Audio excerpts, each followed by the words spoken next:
दीर्घ 23 वर्ष है आम मात्र 2000 टकर भत्ता पाऊँ आमर कम था ग्रामांचल पानी जल जोगान दूँ 6 ରୁ 8 घंटा ड्यूटी दूँ ता सहित ट्यूबवेल रिपेयरिंग करुँ किंतु सरकार जो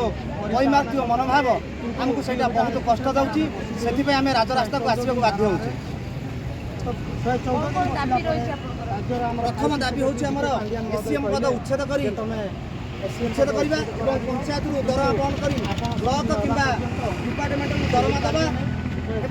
सरकार जो आमको स्किल सर्टिफिकेट देले से स्किल गाइडलाइन पालन करी आमको स्किल हिसाब से दरमा देले हम बहुत खुशी हूँ। मुख्यमंत्री कहले आपण स्वावलम्बी किंतु मुख्य शासन सचिव 30 तारीख दाबी कहते आम दाबी रखा अनिर्दिष्ट काल सरकार जब आम दाबी को न मानती आम राजरास्ता एमती बस दरकार पड़े आम निजे ही आत्महत्या देवु 2000 टका भत्ता पाउथिबा स्थले मुख्यमंत्री निजे घोषणा कले 4000 6500 को वृद्धि करा तो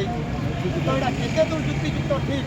ये मुख्य शासन सचिव कहते दरमा पाइबे मुख्यमंत्री कहते 4000 6500 को वृद्धि करागला आम जीवन में 4000 पाई पार्लुनि सार आम 2000 टका 23 वर्ष है भत्ता पाई आसु किंतु दुखर कथा माननीय मुख्यमंत्री केमी 4000 कहले से भगवान को जना आज ओडिशा रे 25,000 ऊर्ध्व एसीएम और ग्रामीण जलजोगाण कर्मचारी अच्छा किंतु माननीय मुख्यमंत्री घोषणा कर 13,000 कर्मचारी स्वावलम्बी 4,000 6,500 किंतु दुखर कथा आज्ञा आम 2,000 पाऊ कि माननीय मुख्यमंत्री कहते 4,000 टका दि जाऊ माननीय मुख्यमंत्री आम गुहार करूँ सार आम जड़े जड़े स्किल आम षाठी दरमा दि जाऊ प्रदीप कुमार जेना जहाँ कहले आप भत्ता पाइबे दरमा पाइबे से दरमा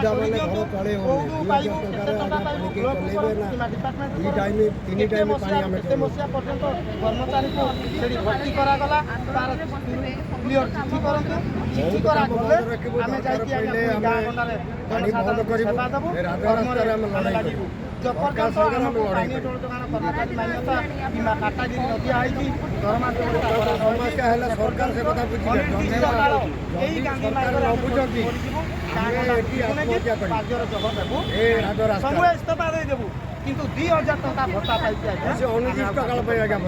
माननीय मुख्यमंत्री मोर गोटे अनुरोध जे सार आम 2,000 टका भत्ता पाऊा स्थले आपड़ कहले सार 4,000 टका आम आपन को सम्मान जनाऊँ कहीं आपण हेले देशर सर्वश्रेष्ठ मुख्यमंत्री आपण आउ भत्ता न दे आमको कुशली कारीगर मान्यता देकी कुशली दरमा देले ब्लॉक कि डिपार्टमेंट देले आम उपकृत हबू 25,000 कर्मचारी एवं आम जा कार्य जोग देवु जदि दिया नगला आम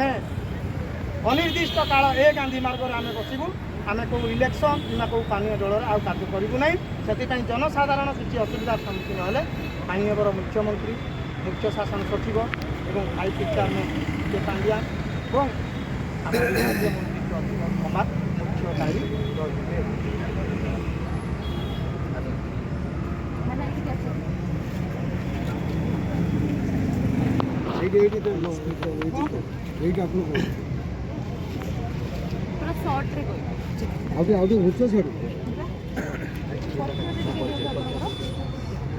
एसीएम ग्रामीण जल जोगान कर्मचारी महासंघर साधारण संपादक वैकुंठनाथ साहू आम 25,100 बोली सरकार घोषणा करते किंतु ये स्पष्टीकरण मुझे गोटे सरकार को चाहूँगी जे एसीएम रे केते अछंती पंप ड्राइवर केते अछंती उभय रे केते अछंती राज्य सरकार स्पष्ट करंतु एवं 2,000 टका दौथिबा स्थले माननीय मुख्यमंत्री कहते 4,000 6,500 को वृद्धि करागला आमको स्वावलम्बी निजे मुख्यमंत्री कहते आम स्किल ही सारी 2021 मसीह आम स्किल है कौन पाई से बारंबार स्वावलम्बी कहते आम नलकूप मरामती करूँ आम 8 घंटा ड्यूटी दो 365 दिन सेवा दो एवं 23 वर्ष है आम सेवा देला भी राज्य सरकार आमको स्वावलम्बी कर महासंघ घोर निंदा करुँच विरोध करुँच 30 तारीख रे जनवरी 30 रे मुख्य शासन सचिव कहते आपण आउ भत्ता पाइबेनी दरमा पाइबे आमको दरमा कर दिंतु दरमा करिकी ब्लॉक किंवा डिपार्टमेंट घोषणा करूँ एवं केते टंका दरमा दिया परिष्कार लिखु एवं कौ मसीह पर्यंत कर्मचारी को निगला এবং ତାକୁ କ'ଣ କାଟାକିରି କରାଗଲା ତାର ପରିଷ୍କାର ପ୍ରାଞ୍ଜଳ ହିସାବରେ କରାଗଲେ ଆମେ ଏଇଠାରୁ ଯିବୁ, ନଚେତ୍ ଆମେ ଅନିର୍ଦ୍ଦିଷ୍ଟ କାଳ ବନ୍ଦ ଭାବରେ ବସିବୁ। ସେଥିପାଇଁ ଜନସାଧାରଣ କୌଣସି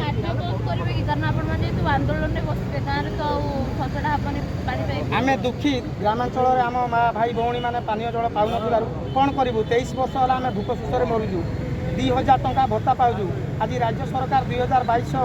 ଭତ୍ତା କରିଥିବା ସ୍ଥଳେ ଆମେ 365 ଦିନ କାର୍ଯ୍ୟ କରିକି ଆଜି ବି ଆମକୁ ଭତ୍ତା କୁହାଯାଉଛି। କାମ ଅନିର୍ଦ୍ଦିଷ୍ଟ କାଳ ପର୍ଯ୍ୟନ୍ତ ବନ୍ଦ ରହିବ। ଯଦି କାର୍ଯ୍ୟରେ କିଛି ଅବହେଳା ସୃଷ୍ଟି ହୁଏ, ପାନୀୟ ଜଳରେ କିଛି ଅବ୍ୟାହତ ସୃଷ୍ଟି ହୁଏ, ସେଥିପାଇଁ ମୁଖ୍ୟ ଶାସନ ସଚିବ ପ୍ରଦୀପ କୁମାର ଜେନା, ମୁଖ୍ୟମନ୍ତ୍ରୀ, ଆଇଟି ଚେୟାରମ୍ୟାନ୍ ମହୋଦୟ ଏବଂ ପ୍ରଦୀପ କୁମାର ସମ୍ପୂର୍ଣ୍ଣ ଦାୟୀ ରହିବେ।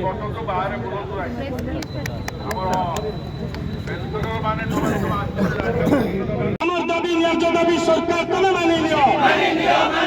পঞ্চায়েত 2000 টাকা ভত্তা বন্ধ করে ডিপার্টমেন্ট দরমা আমার দাবি ন্যায্য দাবি সরকার তুমি মানি নিও। ফাইভ চেয়ারম্যান মহোদয় মানি নিও। ফাইভ চেয়ারম্যান বিকে পান্ডিয়ান মহোদয় মানি নিও। মুখ্য শাসন সচিব কথা দিয়ে মানি নিও। আমার দাবি ন্যায্য দাবি সরকার তুমি মানি নিও। যদি না মানিলে গাঁ গন্ডারে নিয়ে জ্বলিব, পুরো পল্লীরে নিয়ে জ্বলিব। সরকার তুমি দায়ী রহিব, মুখ্যমন্ত্রী তুমি দায়ী রহিব, মুখ্যমন্ত্রী তুমি দায়ী রহিব। স্বাবলম্বী পাইবা বন্ধ কর, স্বাবলম্বী পাইবা বন্ধ কর। আমার দাবি ন্যায্য দাবি সরকার তুমি মানি নিও। ইনক্লাব জিন্দাবাদ, এসএন কর্মচারী মহাসড়ক জিন্দাবাদ,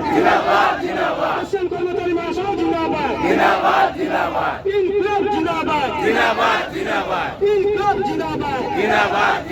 এসএন গ্রামের কর্মচারী মহাসড়ক জিন্দাবাদ, এসএন গ্রামের কর্মচারী মহাসড়ক জিন্দাবাদ। উপস্থিত ଥିବା ସମସ୍ତ ସହକର୍ମଚାରୀ ମାନଙ୍କୁ ଅନୁରୋଧ କରୁଛି, ତାଲ ଅଛି ପକେଇ ବସି ଯାଆନ୍ତୁ ଆଜ୍ଞା। ଅନେକ